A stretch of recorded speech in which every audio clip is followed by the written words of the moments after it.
നമസ്കാരം. തിരുവനന്തപുരം കമലേശ്വരത്ത് retire agriculture deputy director രാജീവിന്റെ ഭാര്യ സജിതയെയും മകൾ ഗ്രീമയെയും കഴിഞ്ഞ ദിവസം വീട്ടിനുള്ളിൽ മരിച്ച നിലയിൽ കണ്ടെത്തിയ സംഭവം നാടിനെ നടുക്കുന്ന ഒന്നായി മാറിയിരിക്കുന്നു. മകളുടെ വിവാഹ ജീവിതം തകർന്നതിലെ അപമാനവും ഭർത്താവിന്റെ ക്രൂരമായ അവഗണനയുമാണ് ഈ കുടുംബത്തെ മരണത്തിലേക്ക് നയിച്ചത്. മരണത്തിന് മുൻപ് ഇരുവരും എഴുതിവെച്ച ആത്മഹത്യാക്കുറിപ്പിലെ വിവരങ്ങളും കണ്ണീരണിയിക്കുന്നതാണ്. 3 മാസം മുൻപാണ് ഗ്രീമയുടെ പിതാവ് രാജീവ് മരിച്ചത്. എന്നാൽ കുടുംബം ഒരു കൂട്ട ആത്മഹത്യയെക്കുറിച്ച് നേരത്തെ തന്നെ ചിന്തിച്ചിരുന്നുവെന്നാണ് പുറത്തുവരുന്ന വിവരങ്ങൾ. മരിക്കാനുള്ള സയനൈഡ് അച്ഛനുള്ളപ്പോൾ തന്നെ കൈവശമുണ്ടായിരുന്നു എന്ന് ഗ്രീമ തന്റെ കുറിപ്പിൽ വ്യക്തമാക്കിയിട്ടുണ്ട്. ഉണ്ണികൃഷ്ണന്റെ ഭാഗത്തുനിന്ന് എന്തെങ്കിലും ഒരു മാറ്റം ഉണ്ടാകുമോ എന്ന അവസാന പ്രതീക്ഷയിലാണ് അവർ കാത്തിരുന്നത്. ഗ്രീമയുടെ ഭർത്താവാണ് ഉണ്ണികൃഷ്ണൻ. ഉണ്ണികൃഷ്ണന്റെ മാനസിക പീഡനമാണ് ഇത്തരത്തിലുള്ള ഈ ഒരു കൂട്ട ആത്മഹത്യയിലേക്ക് നയിച്ച കാരണമായി മാറുന്നത്. ഒരു കൂട്ട ആത്മഹത്യ ഒഴിവാക്കാൻ അച്ഛനും അമ്മയും താനും കാത്തിരുന്നുവെന്നും, എന്നാൽ അതിനിടയിൽ അച്ഛൻ ഹൃദ്രോഗം മൂലം മരിച്ചതോടെ തങ്ങൾ കൂടുതൽ ഒറ്റപ്പെട്ടു പോയെന്നും ഗ്രീമ കുറിച്ചു. ഗ്രീമയുടെ ഭർത്താവായ ഉണ്ണികൃഷ്ണനിൽ നിന്ന് 6 വർഷത്തോളമായി നേരിടുന്ന മാനസിക പീഡനമാണ് മരണകാരണമെന്ന് അമ്മ സജിതയുടെ കുറിപ്പിൽ പറയുന്നു.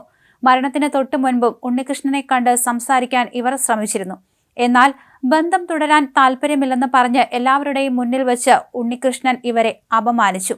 ഉണ്ണിയോട് താൻ കാല് പിടിച്ച് കരഞ്ഞുവെന്നും ഒരു കച്ചിത്തുരുമ്പെങ്കിലും കിട്ടുമെന്ന് പ്രതീക്ഷിച്ചിരുന്നുവെന്നും ഗ്രീമ വിങ്ങലോടെ എഴുതിയിരിക്കുന്നു. ഈ സ്വത്തുക്കൾ ഒരു പെണ്ണിന്റെ ശാപമാണ്.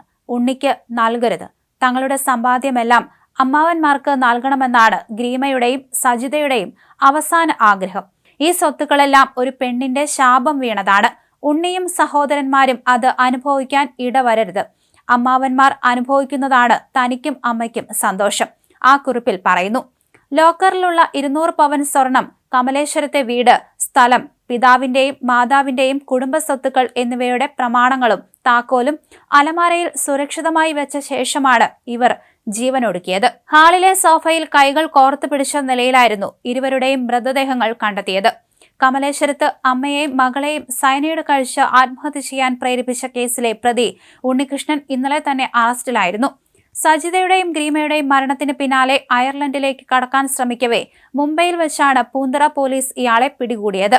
സ്വന്തം ഭാര്യയെയും അവരുടെ അമ്മയെയും മരണത്തിലേക്ക് എറിഞ്ഞുകൊടുത്ത ശേഷം ഒന്നും അറിയാത്തവനെ പോലെ വിദേശത്തേക്ക് മടങ്ങാനായിരുന്നു ഇയാളുടെ നീക്കം. അയർലൻഡിൽ കോളേജ് അധ്യാപകനായ ഉണ്ണികൃഷ്ണൻ സ്വന്തം അപ്പച്ചിയുടെ മരണാനന്തര ചടങ്ങിനെത്തിയപ്പോഴാണ് സ്വന്തം ഭാര്യയെയും അവരുടെ അമ്മയെയും അപമാനിച്ചത്. ലോകമറിയുന്ന സ്ത്രീരത്നമാണ് മരിച്ച അപ്പച്ചി. 6 വർഷം മുമ്പ് വിവാഹം കഴിഞ്ഞ് കേവലം 25 ദിവസം മാത്രമാണ് ഇവർ ഒന്നിച്ചു താമസിച്ചത്. പിന്നീട് ഉപേക്ഷിച്ചു പോവുകയായിരുന്നു ഉണ്ണികൃഷ്ണൻ. പിന്നീട് ഒരു മരണവേദിയിലാണ് ഇവർ ഒരുമിച്ച് കണ്ടത്. അപ്പോഴും ഇത്തരത്തിൽ മാനസികമായി ഇവരെ തളർത്തിയിരുന്നു. ബന്ധം തുടരാൻ താല്പര്യമില്ലെന്ന് പറയുകയും വിവാഹമോചനം ആവശ്യപ്പെടുകയും ചെയ്തു. ആ ചടങ്ങിൽ അനുഭവിച്ച കടുത്ത അപമാനമാണ് അമ്മയെയും മകളെയും ആത്മഹത്യ എന്ന കടുത്ത തീരുമാനത്തിലേക്ക് നയിച്ചത്.